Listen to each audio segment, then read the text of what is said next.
আসসালামু আলাইকুম ওয়া রাহমাতুল্লাহি ওয়া বারাকাতুহু। কেমন আছেন আমার আদরের কলিজার টুকরা আপুরা? আল্লাহ সবাইকে আপনাদের পরিবার সহ ভালো ও সুস্থ রাখার তৌফিক দান করুন, এই দোয়া সবসময় করছি এবং আপনাদের দোয়া আশীর্বাদে আমিও ভালো আছি আলহামদুলিল্লাহ। আল্লাহর কাছে শুকরিয়া জানাচ্ছি। আপুরা, আজকে আমি আপনাদের সামনে হাজির হয়েছি দেশি মুরগির গিলা, পা ও চামড়া নিয়ে। এই দেশি মুরগির গিলা, চামড়া, পা আমি মানে যেদিনেই মুরগি গোস খেয়েছিলাম ওই দিন করে আমি মুরগির চামড়াগুলো ফ্রিজে জমিয়ে রেখে আমি দেখেন কতগুলো করেছি, এতগুলো করেছি। আজকে আমি সবগুলো রান্না করব সিদ্ধ আলু দিয়ে, মানে আলু আমি সিদ্ধ করে হাতে ভেঙে আমি রান্না করব। তারপরে চলুন মুরগির চামড়া ও গিলা, পা রান্না করানো যাক। আপুরা, আমি চুলায় কড়াই বসিয়ে দিলাম। এবার আমি পেঁয়াজ দিয়ে দিব,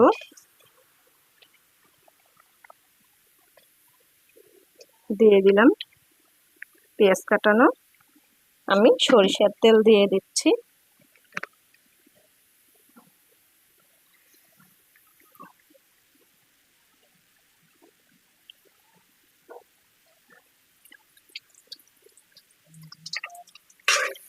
তো আমি এখন তেজপাতা ও দারচিনি দিয়ে দিব। এই যে তেজপাতা, দারচিনি দিয়ে দিলাম। এখন আমি একটু তেলের সঙ্গে ভেজে নেব যাতে তরকারিটা একটু ফ্লেভারটা ভালো আসে।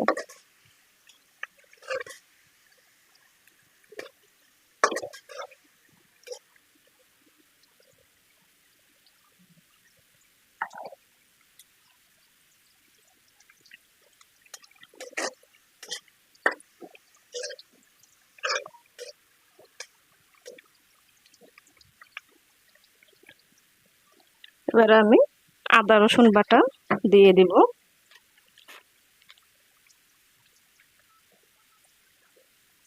আদা রসুন বাটা দিয়ে দিলাম।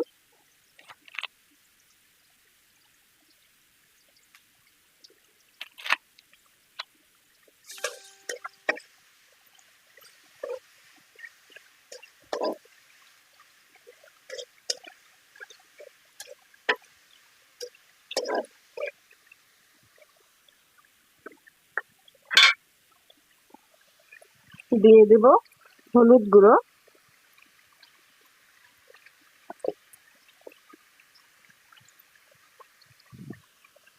দিয়ে দিব শুকনা মরিচ গুঁড়ো,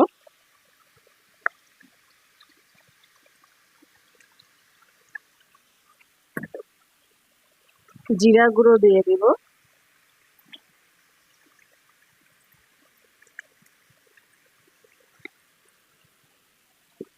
এবারে আমি মশলা কষানোর জন্য পানি একটু দিয়ে দেব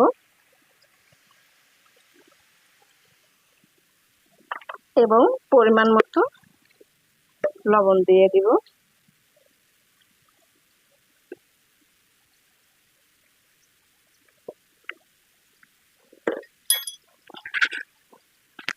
মশলাগুলো একটু কষিয়ে নেব আমি।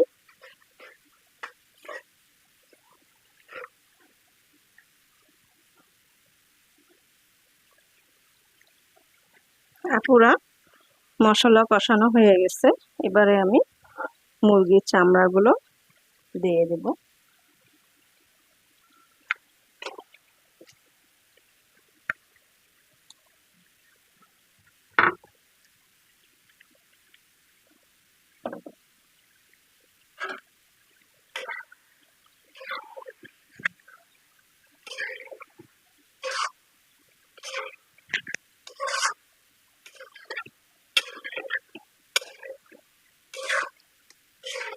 একটু ভালো করে নাড়াচাড়া করে আমি এখন ঢেকে দিব।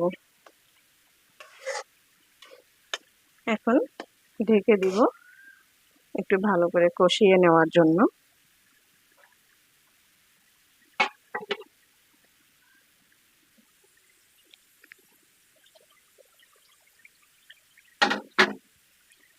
তারপরে দেখুন মুরগির চামড়া কষানো হয়ে গেছে। এবার আমি আগে থেকে আলু সিদ্ধ করে আমি হাতে ভেঙে নিয়েছি, দিয়ে দিচ্ছি। আপুরা এইভাবে আলু সিদ্ধ করে হাতে ভেঙে মুরগির চামড়া দিয়ে রান্না করে খেলে কিন্তু অসাধারণ মজাদার হয়। আপনারা একদিন হলেও খেয়ে দেখুন। তো আমি এখন একটু গরম মশলার গুঁড়ো দিয়ে দিব।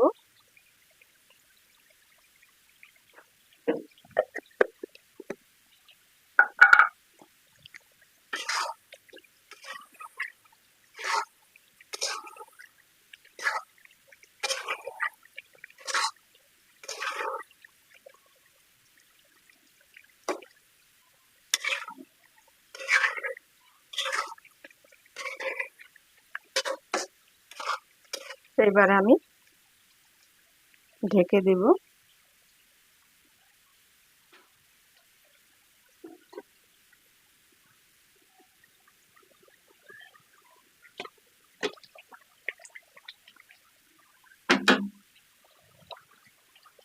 মুরগির চামড়া তরকারিটা হয়ে গেল আপুরা, আমি এখন নামিয়ে নিব।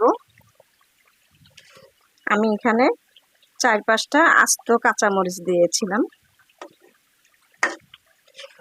এখন আমি নামিয়ে নিচ্ছি।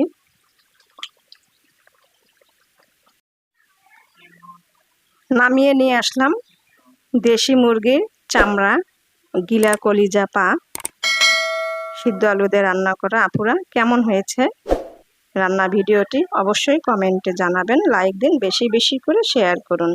দোয়া চাই ছোট্ট রান্নাঘর চ্যানেলটিকে সাবস্ক্রাইব করতে একদমই ভুলবেন না। যারা নতুন আপুরা দেখছেন পাশে বেল বাটনটি ক্লিক করে আমার ভিডিওর পাশেই থাকুন। সবাইকে আল্লাহ পাক ভালো রাখুন ও সুস্থ রাখার তৌফিক দান করুন, এই দোয়া কামনা করে রেখে দিচ্ছি। আসসালামু আলাইকুম ওয়া রাহমাতুল্লাহি ওয়া বারাকাতুহু।